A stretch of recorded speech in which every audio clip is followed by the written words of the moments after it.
আন্তর্জাতিক অঙ্গনের তাজা আপডেট সংবাদ প্রথমেই জানিয়ে দেব, 4 স্তরে ইরান লুকিয়ে রেখেছে অগ্নির্বাণ, আখেরি মোকাবেলার প্রস্তুতি ইরানের।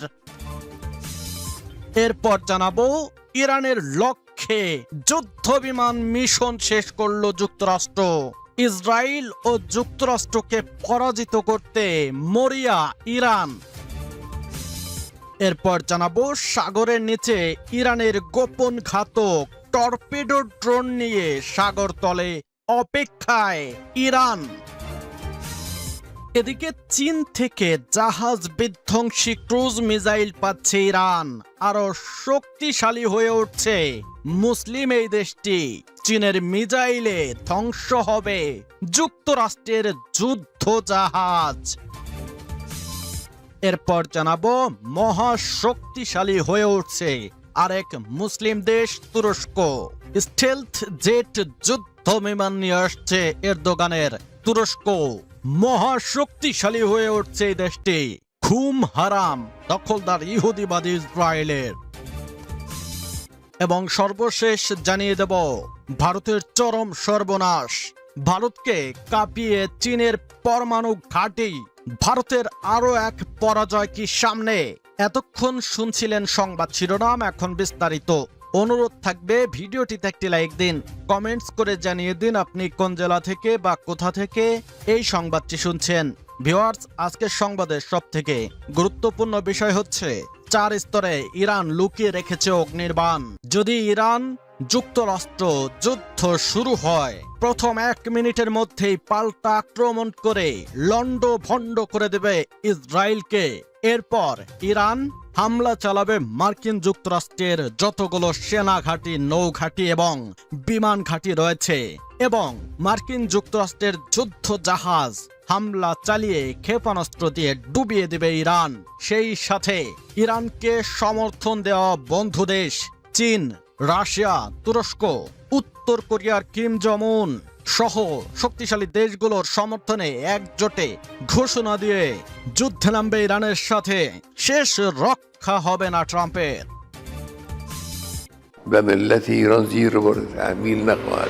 এবার ইরান সত্যি শেষ দেখে ছাড়বে, হয় এসপার নয়তো ওসপার। আখেরি মোকাবিলায় শত্রু আমেরিকার 20 দাঁত ভাঙতে শুধু মিসাইল নয়, ড্রোন, সাবমেরিন, স্পিডবোট আর ইলেকট্রনিক যুদ্ধের আধুনিক অস্ত্র নিয়ে রণসাজে সজ্জিত খামেনি প্রশাসন। সাগর থেকে আকাশ পর্যন্ত স্তরভিত্তিক কৌশল নিয়ে দাবার গুটি সাজিয়েছে তেহরান। মার্কিন রণতরীর মোড়লগিরি ভেঙে দিতে পারে ইরানের ছোট কিন্তু মারাত্মকেই ধ্বংসাত্মক লড়াই। ট্রাম্পের একটি ভুল পদক্ষেপেই জ্বলবে মধ্যপ্রাচ্য, ছাই হবে মার্কিন ঘাঁটি আর অস্তিত্ব হারাবে দোসর ইসরায়েল। বার্তা একটাই, কূটনীতির টেবিল ভাঙলে মরণ কামড় দিতে প্রস্তুত তেহরান। পারস্য উপসাগরের নোনা জলের স্বচ্ছতার আড়ালে শেষ যুদ্ধের প্রস্তুতি সেরেছে ইরান। একদিকে বিশ্বের সবচেয়ে শক্তিশালী নৌবহর, বিমানবাহী carrier strike group, destroyer, cruiser নিয়ে উপসাগরে স্থান নিয়েছে ট্রাম্প সেনারা। অন্যদিকে এই মোড়লগিরি মোকাবিলা করতে কোমর বেঁধে নেমেছে খামেনির একনিষ্ঠ বীর যোদ্ধারা। যে কোনো হুমকি মোকাবিলায় নিজেদের স্তরভিত্তিক যুদ্ধ প্রযুক্তি প্রস্তুত বলে ঘোষণা দিয়েছেন দেশটির সর্বোচ্চ ধর্মীয় নেতা আয়াতুল্লাহ আলী খামেনি। সাগর থেকেই শুরু হয় ইরানের এই স্তরভিত্তিক আর্সেনাল। প্রথম স্তরে আছে ছোট দ্রুতগতির স্পিডবোট মস্কিটো ফ্লিট। একত্রে বিশাল যুদ্ধজাহাজকে চারপাশ থেকে ঘিরে ধরতে সক্ষম তারা। প্রতিটি নৌকায় থাকে ক্ষেপণাস্ত্র, রকেট লঞ্চার এবং ভারী মেশিন গান। আকারে ক্ষুদ্র হলেও আঘাত মারাত্মক। এই ছোট নৌকাদের একসঙ্গে মোকাবিলা করতে ব্যর্থ বিশাল মার্কিন রণতরী। দ্বিতীয় স্তরে রয়েছে সাবমেরিন ও মাইনফিল্ড। কিলো ক্লাস সাবমেরিন, উপকূলীয় সাবমেরিন এবং স্থাপন করা সমুদ্র মাইনগুলো বিশাল যুদ্ধজাহাজের পথকে করে তোলে ঝুঁকিপূর্ণ। একটি ভুল পদক্ষেপও হতে পারে বড় ক্ষতির কারণ। তৃতীয় স্তরে আছে ব্যালিস্টিক এবং ক্রুজ ক্ষেপণাস্ত্র। খালিজ ফার্স, জোলফাকার বাশির এবং সাইয়েদ সিরিজের ক্ষেপণাস্ত্র লক্ষ্যবস্তুতে অদৃশ্য আঘাত হানতে সক্ষম। তাদের দ্রুতগতির কারণে তা প্রতিহত করতে সময় পায় না শক্তিশালী প্রতিরক্ষা ব্যবস্থাও। সবচেয়ে আধুনিক চতুর্থ স্তর, যেখানে আছে ইলেকট্রনিক ওয়ারফেয়ার সিস্টেম। মার্কিন নৌবাহিনী এবং নজরদারি ড্রোনের কার্যকারিতা ব্লক করতে পারে কোবরা V8, সাইয়েদ ও অন্যান্য ইলেকট্রনিক প্ল্যাটফর্ম। ফলে মুহূর্তের মধ্যে অন্ধ হয়ে যেতে পারে ইউএসএস জেরাল্ড আর ফোর্ড বা ইউএসএস আব্রাহাম লিঙ্কনের মতো এয়ারক্রাফট ক্যারিয়ার। এছাড়া ইরানের ড্রোন ও নজরদারি ব্যবস্থা নজরে রাখছে মার্কিন নৌবহরের গতিবিধি। বড় শক্তিকে সরাসরি আক্রমণ না করে তার চোখ, কান এবং নির্দেশ প্রক্রিয়াকে বন্ধ করে দেয় এই সমন্বিত স্তরভিত্তিক কৌশল।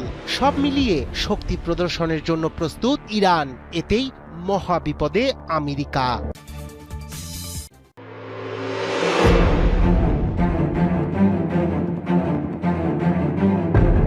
কেন হঠাৎ মধ্যপ্রাচ্যে যুক্তরাষ্ট্রের সেনারা বিমান হামলার প্রস্তুতি নিচ্ছে?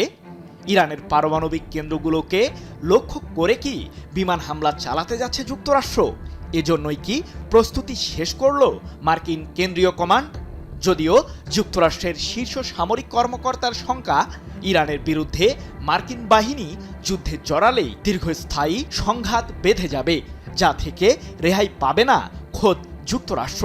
এদিকে জটিল এক পরিস্থিতির মধ্য দিয়ে যাচ্ছে ইসরায়েলও।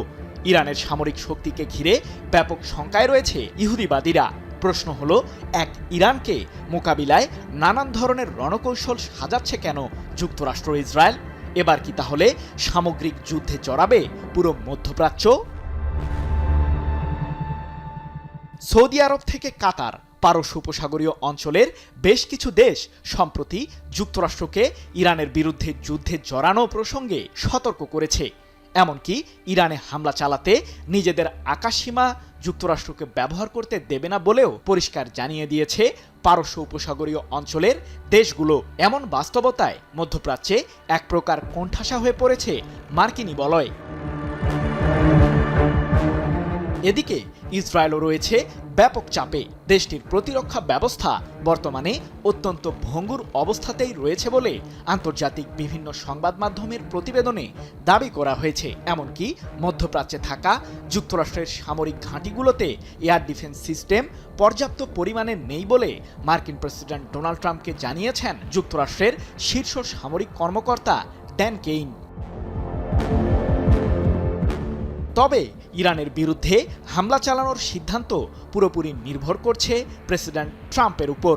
মধ্যপ্রাচ্যে অবস্থানরত যুক্তরাষ্ট্রের বিমানবাহী রণতরী ইউএসএস আব্রাহাম লিঙ্কনে থাকা সৈন্যরা বিভিন্ন ধরনের রণকৌশল রপ্ত করেছে। মার্কিন কেন্দ্রীয় কমান্ডের বরাতে 24 ফেব্রুয়ারি যুক্তরাজ্য ভিত্তিক সংবাদ মাধ্যম ইরান ইন্টারন্যাশনাল জানিয়েছে, বিমান হামলা চালানো সংক্রান্ত মিশন পরিচালনা করতে প্রয়োজনীয় কৌশল ও প্রশিক্ষণ সম্পন্ন করেছে যুক্তরাষ্ট্রের সেনারা, যার মাধ্যমে যুদ্ধবিমান দিয়ে হামলা চালানোর দক্ষতা অর্জন করেছে মার্কিন কেন্দ্রীয় কমান্ডের সৈন্যরা।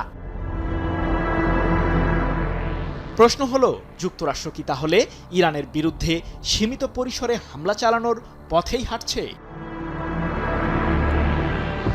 মধ্যপ্রাচ্যে এত বেশি পরিমাণে সামরিক প্রস্তুতি নেওয়ার পরও ইরানের বিরুদ্ধে হামলা শুরু করার সিদ্ধান্ত নিতে হিমশিম অবস্থায় মার্কিন প্রেসিডেন্ট ট্রাম্প। সম্প্রতি জানা গেছে, ইরানের বিরুদ্ধে সীমিত পরিসরে হামলা চালানোর বিষয়টিকে প্রাধান্য দিচ্ছেন মার্কিন শাসক, যার মাঝে রয়েছে ইরানের সরকারি ও সামরিক অবকাঠামোর বিরুদ্ধে অভিযান পরিচালনা করা। সেই সাথে ইরানের সর্বোচ্চ ধর্মীয় নেতা আয়াতুল্লাহ আলী খামেনি ও তার পুত্র মোস্তফা খামেনিকে পরিকল্পিতভাবে হত্যার ষড়যন্ত্র করছে যুক্তরাষ্ট্র। এদিকে ইরানের বিরুদ্ধে যুক্তরাষ্ট্র কোনো প্রকার যুদ্ধে জড়ালে সেই সংঘাতের উত্তাপ যে ইসরায়েলও ছড়াবে, সে বিষয়টি হাড়ে হাড়ে টের পেয়েছেন দেশটির প্রধানমন্ত্রী বেনিয়ামিন নেতানিয়াহু। ইসরায়েল বর্তমানে সবচেয়ে জটিল ও চ্যালেঞ্জিং সময়ের মধ্য দিয়ে যাচ্ছে, এমনটি জানিয়ে নেতানিয়াহু বলেছেন, ইরান যদি আমাদের দেশের বিরুদ্ধে হামলা চালায় তাহলে ইসরায়েল তার সর্বোচ্চ শক্তি দিয়ে প্রতিক্রিয়া জানাবে। যদিও ইসরায়েল ও যুক্তরাষ্ট্রকে পরাজিত করতে মরিয়া ইরান, আয়াতুল্লাহ আলী খামেনির দেশটির বিরুদ্ধে ইহুদিবাদীরা সংঘাতে জড়ালে পুরো মধ্যপ্রাচ্যেই আগুন ছড়িয়ে পড়ার হুঁশিয়ারি দিয়েছে তেহরান। এমনকি মার্কিন বিমানবাহী রণতরীকে সমুদ্রে ডুবিয়ে দেওয়ারও হুমকি দিয়েছেন ইরানের সর্বোচ্চ ধর্মীয় নেতা খামেনি। পারস্য উপসাগরের নীলচে শীতল জলরাশির নিচে লুকিয়ে আছে ইরানের গোপন সমুদ্রতলের ঘাতক। সাগরের তলদেশেও হবে এবার কঠিন যুদ্ধ। মার্কিন রণতরী থেকে শক্তিশালী যুদ্ধযানের বহরকে এক নিমিষেই ডুবিয়ে দিতে পারে এই সমুদ্রতলের ঘাতক। সামরিক ভাষায় এটি বলা হচ্ছে ইরানের মনুষ্যবিহীন ডুবোযান তথা সমুদ্রতলের ড্রোন। ইরানে মার্কিন আগ্রাসন এখন কেবল কিছু সময়ের অপেক্ষা। দুইয়ে দুইয়ে চার মেলাচ্ছেন সমরবিদেরা। সাগরের তলদেশেও হবে কঠিন যুদ্ধ। মার্কিন যুক্তরাষ্ট্রের মাল্টি-বিলিয়ন ডলারের রণতরী আব্রাহাম লিঙ্কনকে ডোবাতে পারে ইরানের সমুদ্রতলের ড্রোনগুলো। মার্কিন রণতরী আব্রাহাম লিঙ্কনকে ডোবাতেই যে ইরান মনুষ্যবিহীন ডুবোযান মোতায়েন করেছে সেটি একরকম নিশ্চিত। ইরানের গোপন সমুদ্রতলের ঘাতকরা পারস্য উপসাগরের মার্কিন ক্যারিয়ার স্ট্রাইক গ্রুপগুলোর জন্য বড় হুমকি। নাজির সিরিজের ডুবো ড্রোনগুলোই এখন রাজত্ব করছে সমুদ্রের তলদেশে। এই ড্রোনগুলো 200 মিটার পর্যন্ত নামতে পারে, 24 ঘন্টা চলতে পারে সাগরের তলদেশে। গোয়েন্দা সূত্রগুলো বলছে 2023 সালে বন্দর আব্বাসে একটি নতুন অস্ত্রের উন্মোচন করেছিল আইআরজিসি। সেখানেই প্রদর্শিত হয়েছিল নাজির 5 সিরিজের টর্পেডো স্টাইলের ড্রোনগুলোর। এগুলো বেশ কয়েকটি ব্যাটারি এবং ভারী বিস্ফোরক বহনে সক্ষম। ইরান মার্কিন যুক্তরাষ্ট্র উত্তেজনার মধ্যে ইরানি ড্রোনের সামনে পড়েছিল মার্কিন রণতরীটি। ইরানের তৈরি শাহেদ গোয়েন্দা নজরদারি ড্রোন ভূপাতিত করে মার্কিন F-35 যুদ্ধ বিমান।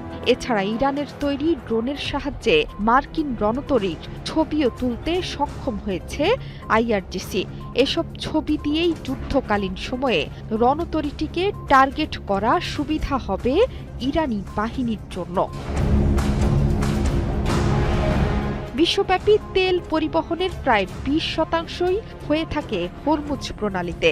এই প্রণালীর কাছাকাছি অবস্থান করছে মার্কিন রণতরী আব্রাহাম লিঙ্কন সহ একাধিক যুদ্ধজাহাজ। শুধু তাই নয়, মধ্যপ্রাচ্যে এখন 40,000-এর মতো মার্কিন সেনা অবস্থান করছে। পুরো অঞ্চল জুড়ে থাকা মার্কিন ঘাঁটির তৎপরতা বেড়েছে। জর্ডানের মুয়াফাক সালতি বিমান ঘাঁটিতে জড়ো হয়েছে 60টির বেশি যুদ্ধ বিমান। এছাড়া ভারত মহাসাগরে অবস্থিত দিয়েগো গার্সিয়াও এখন উত্তপ্ত। ইরানের দূরত্ব এখান থেকে বেশি নয়। এই ঘাঁটির দিকে মার্কিন জ্বালানি বিমানগুলো অবস্থান করছে বলে খবর দিচ্ছে চীনের স্যাটেলাইট ছবিগুলো। এর মানে যে কোনো সময়ে বড় সড় যুদ্ধের প্রস্তুতি নিয়ে রেখেছে ইরান এবং আমেরিকা দুই পক্ষই। মধ্যপ্রাচ্যে আরও একটি মার্কিন রণতরী যাচ্ছে। বিশ্বের বৃহত্তম রণতরী জেরাল্ড ফোর্ড যাচ্ছে ইসরায়েলের হাইফা বন্দরের দিকে। মনে করা হচ্ছে ইরানি হামলা ঠেকাতে সেখান থেকেই যুদ্ধ করবে মার্কিন রণতরীটি। আরব সাগরে ভাসছে মার্কিন শক্তির প্রতীক যুদ্ধ বিমানবাহী রণতরী ইউএসএস আব্রাহাম লিঙ্কন। একই সময়ে বিশ্বের বৃহত্তম রণতরী ইউএসএস জেরাল্ড আর ফোর্ড এগিয়ে আনা হয়েছে ইরানের কাছাকাছি জলসীমায়। যুক্তরাষ্ট্রের বার্তা স্পষ্ট, চাপ বাড়ছে। মার্কিন প্রেসিডেন্ট ডোনাল্ড ট্রাম্প কঠোর ভাষায় ইঙ্গিত দিয়েছেন প্রয়োজনে সামরিক পথেও হাঁটা হবে। কিন্তু প্রশ্ন হচ্ছে, ইরান এতটা নিশ্চুপ আত্মবিশ্বাসী কিভাবে? কেন তারা বলছে এই দানবীয় রণতরী তাদের ভয় দেখাতে পারবে না? সম্প্রতি ইরানের সর্বোচ্চ ধর্মীয় নেতা আয়াতুল্লাহ আলী খামেনি দাবি করেছেন তাদের হাতে এমন অস্ত্র আছে যা এসব রণতরীকে সাগরের তলায় পাঠাতে পারে। সেই বক্তব্যের পর থেকেই সামরিক বিশ্লেষকদের মধ্যে জোর আলোচনা কি সেই গোপন শক্তি। এরই মধ্যে সামনে এলো এক গুরুত্বপূর্ণ তথ্য। চীন থেকে জাহাজ বিধ্বংসী সুপারসনিক ক্রুজ মিসাইল কিনছে ইরান। চুক্তি নাকি শেষ পর্যায়ে? ইরান কিনছে CM-302 নামের অত্যাধুনিক অ্যান্টি-শিপ মিসাইল। এটি চীনের তৈরি এবং বহুল আলোচিত YZ-12 ক্ষেপণাস্ত্রের রপ্তানি সংস্করণ, অর্থাৎ পরীক্ষিত প্রযুক্তিরই এক শক্তিশালী সংস্করণ যাচ্ছে তেহরানের হাতে। CM-302 ঠিক কতটা শক্তিশালী? এটি সুপারসনিক, মানে শব্দের চেয়েও দ্রুত গতিতে ছুটতে পারে। শত্রু জাহাজের রাডার ফাঁকি দিতে সমুদ্রপৃষ্ঠের খুব নিচ দিয়ে উড়ে আসে। প্রতিরক্ষা ব্যবস্থা সক্রিয় হওয়ার আগেই আঘাত হানায় এর কৌশল।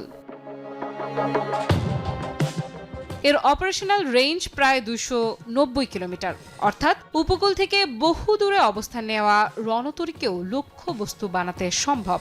শুধু তাই নয়, এটি স্থলভিত্তিক মোবাইল লঞ্চার, যুদ্ধ জাহাজ কিংবা যুদ্ধ বিমান 3 প্ল্যাটফর্ম থেকেই নিক্ষেপ করা যায়। ফলে আক্রমণের দিক নির্ধারণ করা কঠিন হয়ে পড়ে। সমরাস্ত্র বিশেষজ্ঞদের মতে এই মিসাইল হাতে এলে সমুদ্রযুদ্ধে ইরানের সক্ষমতা বহুগুণ বাড়বে। বিশেষ করে শত্রুপক্ষের বিমানবাহী রণতরীর মতো বিশাল লক্ষ্যবস্তু তখন খুব সহজেই টার্গেট করতে পারবে ইরান। তাহলে কি বদলে যাচ্ছে শক্তির ভারসাম্য? একদিকে আকাশভিত্তিক আঘাত হানার সক্ষমতা নিয়ে মার্কিন রণতরী, অন্যদিকে তীর ভিত্তিক সুপারসনিক ক্ষেপণাস্ত্র। এটি শুধু অস্ত্রের লড়াই নয়, কৌশল আর মানসিক শক্তিরও লড়াই। চুক্তি চূড়ান্ত হলেও কবে মিসাইলগুলো সরবরাহ করা হবে, কত সংখ্যায় আসবে তা স্পষ্ট নয়। তবে খবরটি প্রকাশের পর থেকেই আন্তর্জাতিক মহলে তোলপাড় শুরু হয়েছে। সমুদ্রের বুকে মুখোমুখি দুই শক্তি, এক পাশে রণতরীর বহর, অন্য পাশে সম্ভাব্য সুপারসনিক প্রতিরোধ। ইতিহাসের কি নতুন অধ্যায় লিখতে চলেছে মধ্যপ্রাচ্যের জলসীমা? Tabii bunu başta Amerika olmak üzere NATO জোটের ভেতরেই নতুন সমীকরণ, একসঙ্গে 3টি প্রোটোটাইপ উন্মোচন করে বিশ্ব প্রতিরক্ষা বাজারে বড় বার্তা দিল তুরস্ক। নিজস্ব প্রযুক্তির 5ম প্রজন্মের যুদ্ধ বিমান কান এখন আর শুধুই স্বপ্ন নয়, বাস্তব প্রকল্প। 2019 সালে রাশিয়ার S-400 প্রতিরক্ষা ব্যবস্থা কেনার কারণে আমেরিকার নেতৃত্বাধীন F-35 লাইটিং টু কনসোর্টিয়াম থেকে বাদ পড়ে তুরস্ক।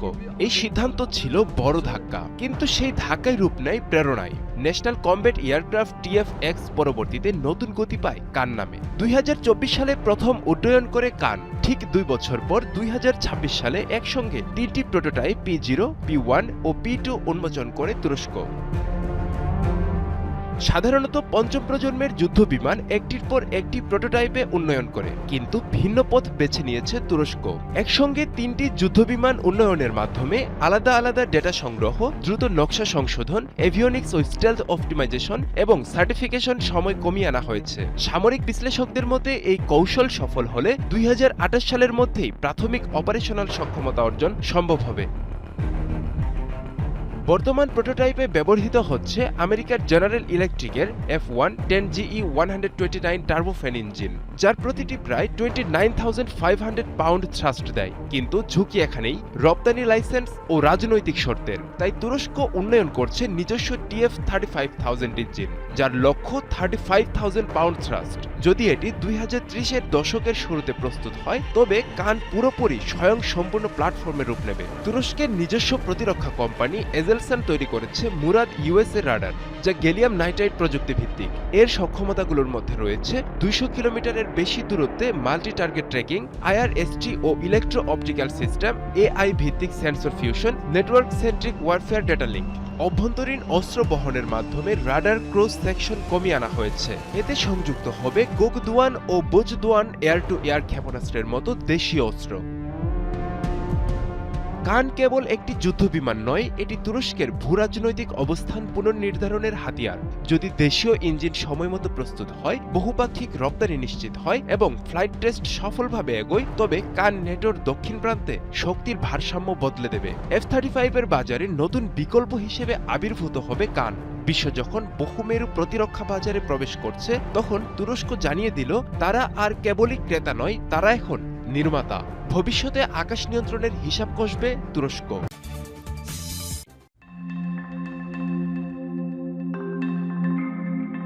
ভারতের অরুণাচল চীন দাবি করে এটি তার।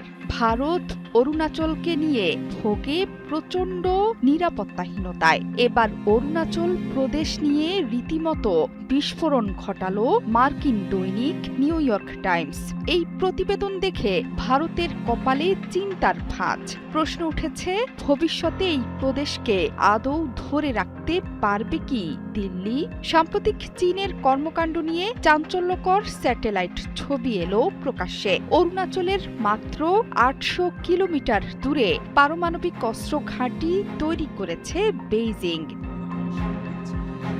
স্যাটেলাইট চিত্র বিশ্লেষণ করে দেখা গেছে এমন চাঞ্চল্যকর দৃশ্য। ২০২২ থেকে ২০২৬ সাল পর্যন্ত তোলা ছবি বিশ্লেষণ করে দেখা গেছে যে গোপনে সিচুয়ান প্রদেশে পারমাণবিক অস্ত্র ঘাঁটি তৈরি করেছে চীন। ভূতাত্ত্বিক গোয়েন্দা বিশেষজ্ঞদের মতে উপত্যকার মাঝখানে সিচুয়ানের জিতংয়ে বড় বড় বাংকার তৈরি করে রেখেছে চীন। সেখানে আবার পাইপের জাল বিছানো। সমরবিদেরা বলছেন সেখানে পাহাড় খুঁড়ে পরমাণু ঘাঁটি তৈরি করছে বেইজিং। নিউ ইয়র্ক টাইমসের প্রকাশিত ছবিতে বলা হয়েছে, চীন প্রতিনিয়ত নিজেদের কৌশলগত অবস্থান শক্তিশালী করছে। পেন্টাগনের আশঙ্কা ২০২৪ সালের শেষের দিকে চীনের পরমাণু বোমার সংখ্যা ৫০০-র বেশি হবে, আর ২০৩০ সালের মধ্যে এই সংখ্যা হবে ১০০০। চীনের এই পরমাণু অস্ত্রভাণ্ডার দেখে ভয়ে স্তব্ধ দিল্লি। শুধু ভারতই নয়, এ নিয়ে উদ্বিগ্ন বিশ্বের শক্তিধর দেশ আমেরিকা। এ নিয়ে বিশেষজ্ঞরা বলছেন এই প্রবণতা বেশ উদ্বেগজনক। জিটং এবং পিংটং এর নির্মাণ কাজ খুব দ্রুত। এখানে তৈরি হচ্ছে নতুন কমপ্লেক্স। জিটং এ তৈরি হয়েছে বাংকার এবং হাই এক্সপ্লোসিভ টেস্টিং সেন্টার।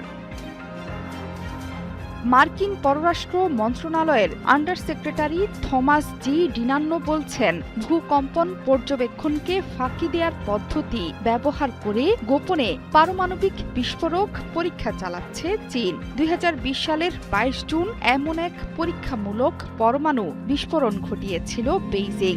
এটা ছিল গালওয়ান সংঘর্ষের কয়েকদিন পর। চীন, রাশিয়া, উত্তর কোরিয়া, পাকিস্তান সহ বেশ কয়েকটি দেশ এখন পারমাণবিক পরীক্ষা চালাচ্ছে।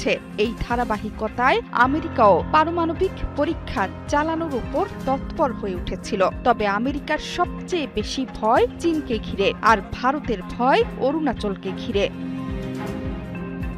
অরুণাচল নিয়ে চীন ভারত দ্বন্দ্ব ঐতিহাসিক। ১৯৬২ সালে ইন্দো চীন যুদ্ধক্ষেত্রের একটিতে পরিণত হয়েছিল রাজ্যটি। তখন যুদ্ধ জয়ের পরও এই অঞ্চলকে ভারতের হাতে তুলে দেয় চীনা বাহিনী।